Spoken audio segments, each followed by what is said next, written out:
brain has evolved to discard information that it thinks has no relevance. You know, if you think of like what is education, like you're basically downloading data and algorithms into your brain, and it's actually amazingly bad in conventional education because like it shouldn't be like this huge chore. So I think colleges are basically for fun and to prove you can do your chores, but they're not for learning.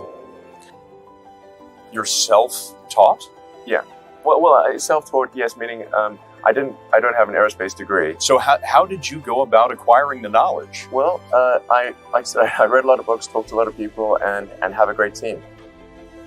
It's important to teach problem solving, or teach to the problem, not to the tools. So this would be like, let's say you're trying to teach people about how engines work, or you could start by a more traditional approach would be to say, well, we're going to teach you all about screwdrivers and wrenches, and you're going to have a course on screwdrivers, a course on wrenches, and all these things. And this is a very difficult way to do it. A much better way would be like, here's the engine. Now let's take it apart. How are we going to take it apart? Oh, you need a screwdriver. That's what the screwdriver is for. You need a wrench. That's what the wrench is for. And then a very important thing happens, which is that the relevance of the tools becomes apparent. You don't need college to learn stuff, okay? Everything is available basically for free. You can learn anything you want for free.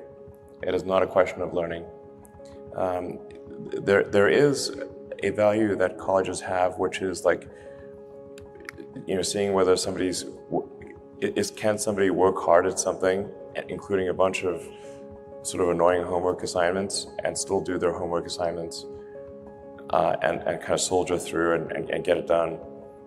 That's like the main value of college. And then also, if you probably want to hang around with a bunch of people your own age for a while instead of going right into the workforce.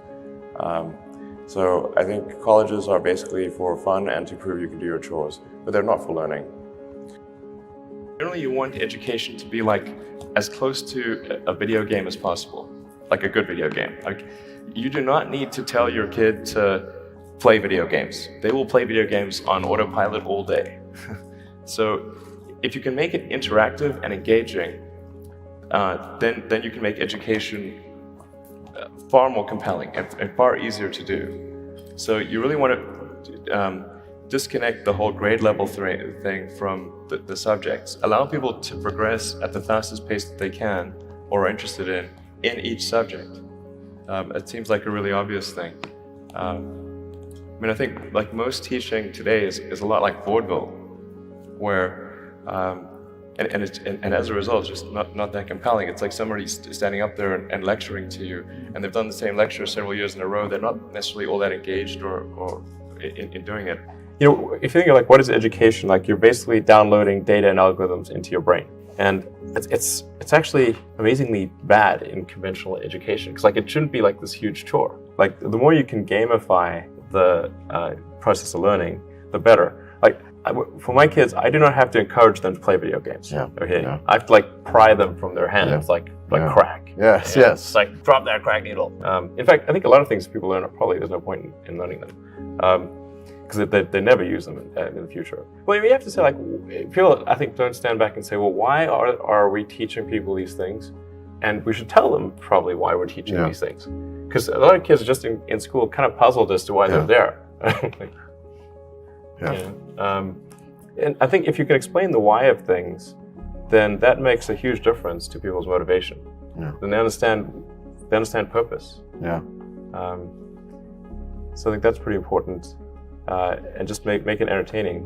But I think just in general, like conventional education should be massively overhauled. I'm sure you very much agree with that. But well, people do not think critically enough. I mean, critical thinking is a skill in short supply, where people take too many things they assume too many things to be true without sufficient basis in that belief.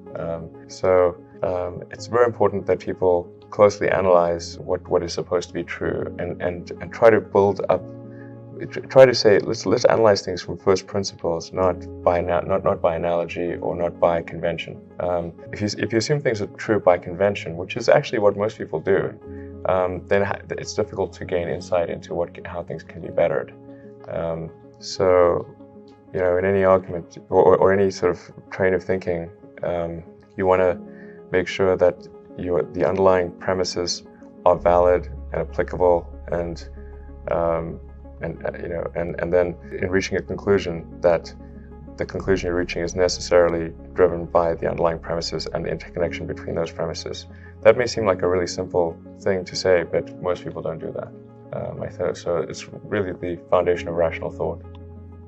I think there's maybe there's definitely some good schools out there, but I think some of the mistakes, at least in my opinion, that I see being made in education is